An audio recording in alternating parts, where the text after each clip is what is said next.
Saatnya berpetualangan, datang ke Taman Pelangi. Bersama teman-teman semua, yuk kita saling membantu. Aku punya tas berlari dengan si Joko. Bergegaslah ayo segera berpetualang. Saatnya rainbow. Assalamualaikum warahmatullahi wabarakatuh.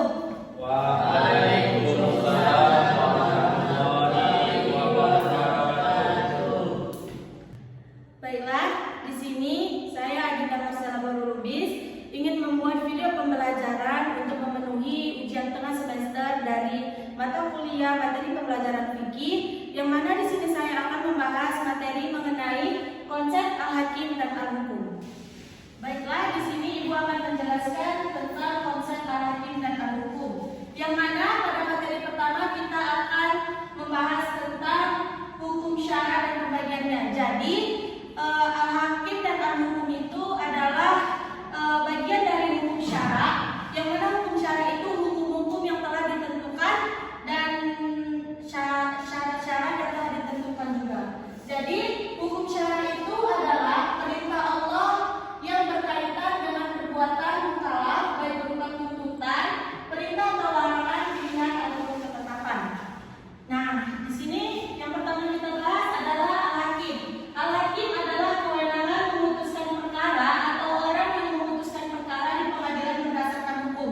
Jadi, hakim ini suatu keputusan atau suatu perkara yang dilakukan oleh manusia seperti di pengadilan agama yang menetapkan suatu hukum. Tapi di dunia ini yang disebut hakim itu adalah Allah Subhanahu wa Ta'ala. Tapi untuk memutuskan perkara atau suatu hukuman yang mengikuti syariat Islam itu akan diputuskan oleh orang-orang yang bekerja sebagai hakim yang berhak untuk memberikan suatu keputusan. Kemudian kita masuk kepada al-hukum. Al-hukum adalah menetapkan sesuatu terhadap sesuatu.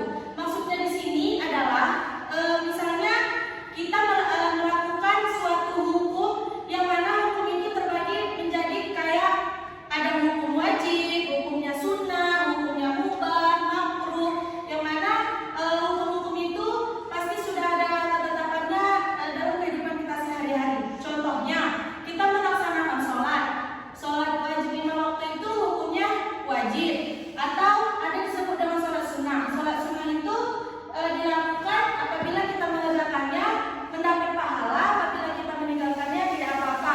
Maka itu yang disebut dengan hukum. Kemudian hukum itu ada pula menurut ulama usul fikih, yang mana menurut ulama usul fikih hakim itu adalah firman Allah yang berhubungan dengan perbuatan mukallaf.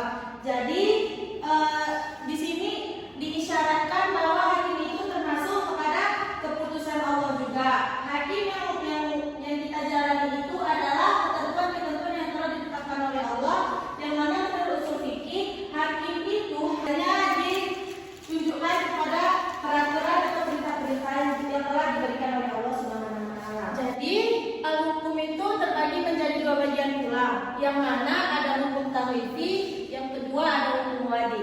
Jadi yang pertama kita bahas di sini adalah hukum taklifi, yaitu hukum yang berupa tuntutan, perintah atau larangan atau pemberian pilihan terhadap mukallaf. Jadi maksudnya di sini untuk hukum taklifi ini seorang mukallaf atau seseorang yang telah dikenakan hukum seperti orang Islam atau kita sebagai objeknya itu memiliki 2 pilihan untuk mengerjakannya atau meninggalkannya. Jadi itu segala perbuatan yang kita lakukan itu tergantung kepada pilihan kita.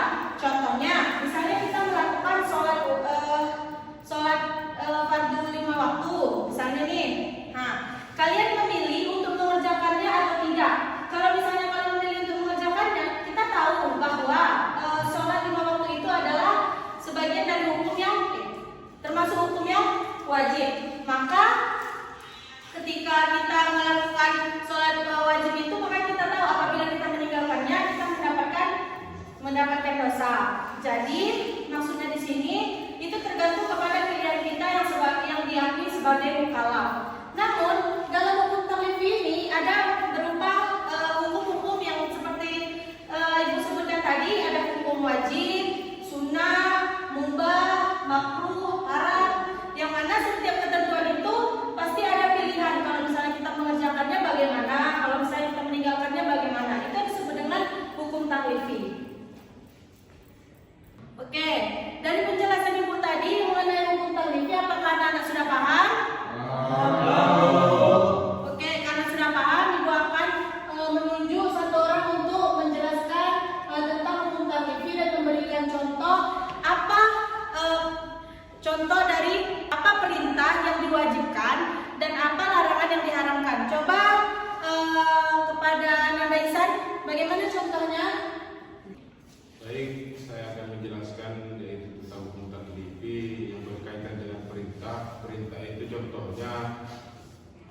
kisos. Apa itu kisos? Hukuman yang berupa dipotong tangannya atau apa yang telah dilakukan kepada orang tersebut, maka itu akan diberikan hukumnya juga kepada si pelakunya. Oke, selanjutnya yaitu tadi sudah dijelaskan apa yang dimaksud sebab. Kemudian syarat. Syarat ini misalnya kita melakukan sholat itu harus memenuhi syarat yang mana kita harus berwudu, mensucikan diri. Nah, itu disebut dengan syarat sebelum kita melakukan kewajiban atau hukum yang telah menetapkan kita untuk melakukan suatu ibadah yaitu sholat. Kemudian yang terakhir itu ada mani'ah atau penghalang, yang mana maksud penghalang di sini menjadi suatu penghalang bagi seseorang untuk melakukan suatu ibadah. Contohnya seperti wanita melakukan sholat, tapi ada penghalangnya. Apa penghalangnya itu? Misalnya dia sedang tidak suci atau sedang haid. Nah, itu yang disebut dengan suatu penghalang bagi orang yang belum bisa melakukan suatu hukum yang telah ditetapkan oleh Allah, yaitu melaksanakan sholat. Nah, kemudian di sini ada jenis-jenis hukum taklif yang sudah Ibu bagikan kepada kalian dan sudah Ibu jelaskan juga tadi beberapa. Yang pertama itu ada al-ijab atau wajib. Hukum wajib ini siapa yang tahu? Saya dulu. Nah, apa hukum wajib? Apabila ditinggalkan mendapat dosa, apabila dikerjakan mendapat pahala. Nah, itu yang disebut dengan hukum wajib. Kemudian ada yang namanya anak atau sunnah. Siapa yang tahu hukum sunnah? Nah, apa Latif? Jika dikerjakan pahala, jika tinggalkan tidak berdosa, Bu. Nah, itu yang disebut dengan sunnah. Kemudian ada haram. Haram ini apabila dikerjakan, hukum haram ini apabila dikerjakan ia mendapatkan dosa, apabila ditinggalkan ia mendapatkan pahala. Itu yang disebut dengan hukum haram. Kemudian selanjutnya ada hukum makruh. Apa itu makruh? Coba Akbar. Dari baik ditinggalkan atau dilakukan berdosa. Oke, itu yang disebut dengan makruh. Selanjutnya ada hukum mubah. Siapa yang tahu hukum mubah? Ada yang tahu hukum mubah itu apa? Jadi mubah itu apabila dikerjakan dia tidak berpahala, dan apabila ditinggalkan dia juga tidak berdosa. Jadi lebih baik untuk tidak dikerjakan. Oke, jadi hukum taklif tadi yang pertama ada wajib, yang mana wajib ini apabila dikerjakan mendapatkan pahala dan apabila ditinggalkan itu mendapatkan dosa. Coba Raffi berikan contoh apa yang jadi hukum wajib dalam kehidupan sehari-hari kita. Contoh dari hukum wajib ada sholat, Bu, dikerjakan berpahala, ditinggalkan dosa. Nah, betul. Itu yang disebut dengan hukum wajib. Kemudian ada hukum sunnah, yang mana hukum sunnah itu apabila dikerjakan dia mendapatkan pahala, apabila ditinggalkan dia tidak apa-apa. Coba Saudari Ersa sebutkan contohnya dalam kehidupan sehari-hari kita. Contoh dari sunnah itu puasa Senin Kamis, Bu. Nah, Apabila kita kerjakan kita mendapatkan pahala, jika kita tinggalkan tidak. oke, itu yang dimaksud dengan hukum sunnah. Kemudian ada juga disebut dengan hukum haram. Haram ini apabila kita kerjakan itu kita akan mendapatkan dosa, apabila kita tinggalkan kita akan mendapatkan pahala. Coba Saudara Akbar berikan contohnya. Nah, contohnya seperti memakan babi, Bu, dan minum khamar. Jadi lebih baik kita tinggalkan, Bu, untuk mendapat pahala. Jadi kenapa kalau makan babi itu termasuk haram? Karena dalam kesehatan juga mengatakan bahwa memakan babi itu sangat menurunkan kesehatan bagi kita. Jadi memakan babi itu termasuk makanan yang tidak sehat. Makanya kita sebagai umat Islam juga dilarang untuk makan babi dan meminum minuman keras. Karena kalau kita minum keras itu maka kita akan membuat kita mabuk menyadarkan diri. Itu yang disebut dengan haram. Kemudian ada hukum makruh. Hukum makruh ini lebih baik untuk ditinggalkan dan apabila dilakukan juga dia tidak berdosa. Coba saudara Latif, contohnya apa? Contohnya mengingat diri sabu sama nama berpesan bahwa itu adalah hukumnya makruh. Selanjutnya ada hukum mubah. Mubah itu dikerjakan tidak berpahala dan ditinggalkan juga tidak berdosa. Apa contohnya, Abel? Berpakaian, Bu. Kalau kita berpakaian yang tidak bertentangan dengan syariat Islam, itu tidak apa-apa, Bu. Kayak baju kita itu rapi, sopan. Kalau kita tidak rapi juga tidak berdosa, tidak, Bu. Oh, berarti Tapi tergantung. alangkah baiknya kita rapi biar bagus dipandang orang, Bu. Oke. Itu yang dimaksud dengan hukum mubah. Baik, di sini apakah anak-anak ibu sudah paham apa yang dimaksud dengan hukum taklifi? Oke, kita masuk selanjutnya. Kemudian di sini ada jenis dari hukum wad'i.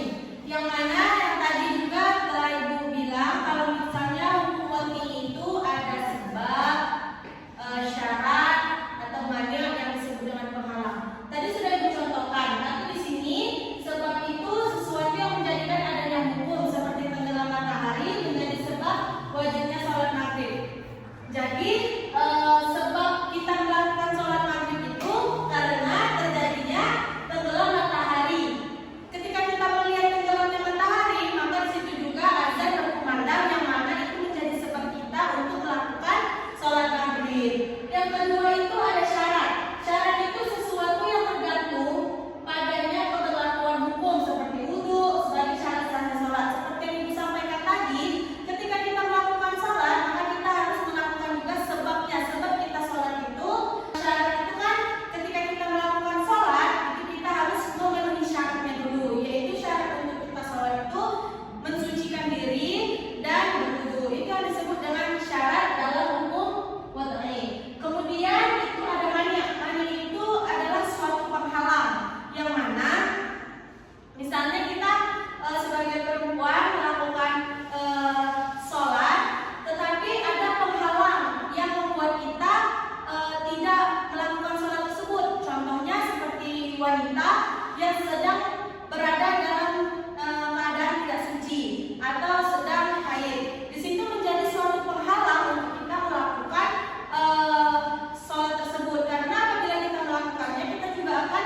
mendapatkan dosa karena kita posisinya tidak berada dalam kondisi yang suci. Oke, selanjutnya itu ada azimah. Azimah adalah hukum yang berkaitan dengan perbuatan mukallaf tanpa adanya uzur. Rusak adalah hukum yang berkaitan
Berarti Ibu harap kalian sudah paham dengan pembelajaran kita pada hari ini.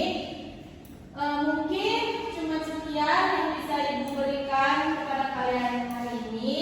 Kalau ada kekurangan dalam penjelasan, Ibu harap kalian maafkan. Dan Ibu harap kalian juga akan membacakan buku dari referensi-referensi lain mengenai materi kita pada hari ini. Baiklah, di sini Ibu mohon maaf kalau misalnya ada kekurangan. Sebelum Ibu menutup pembelajaran kita pada hari ini, alangkah baiknya kita sama-sama mengucapkan hamdalah.